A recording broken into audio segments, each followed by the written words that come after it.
Indian പൗരത്വം നേടും മുൻപ് വോട്ടർ പട്ടികയിൽ പേര് ചേർത്ത വിഷയത്തിൽ കോൺഗ്രസ് മുൻ അധ്യക്ഷ സോണിയയ്ക്ക് കോടതി നോട്ടീസ്. ഡൽഹി റോസ് അവന്യൂ കോടതിയാണ് നോട്ടീസ് അയച്ചത്.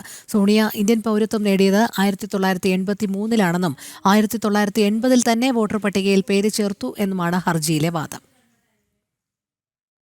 തെരഞ്ഞെടുപ്പ് കമ്മീഷനും വോട്ടർ പട്ടികയ്ക്കുമെതിരെ പ്രതിപക്ഷ നേതാവ് രാഹുൽ അടിസ്ഥാനരഹിതമായ ആരോപണങ്ങൾ ഉന്നയിക്കുന്ന ഘട്ടത്തിലാണ് അമ്മയും കോൺഗ്രസ് മുൻ അധ്യക്ഷയുമായ സോണിയ ഭാരത പൗരത്വം നേടും മുൻപേ വോട്ടർ പട്ടികയിൽ പേര് ചേർത്തിയെന്ന വിവരം പുറത്തുവരുന്നത്.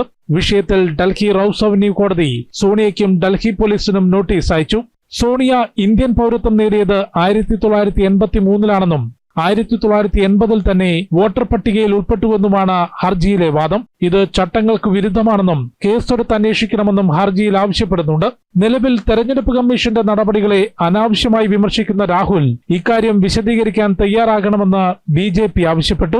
1980 में जब सोनिया गांधी भारतवर्ष की नागरिक नहीं थी और उसके बावजूद नई दिल्ली पार्लियामेंट्री सीट में इलेक्टोरल रोल में आदरणीय सोनिया गांधी जी का नाम आता है, उसका अर्थ है कि कहीं न कहीं some documents must have been forged. പൗരത്വം നേടും മുൻപ് 1980-ൽ ന്യൂഡൽഹി മണ്ഡലത്തിലാണ് സോണിയ വോട്ട് ചേർത്തത്.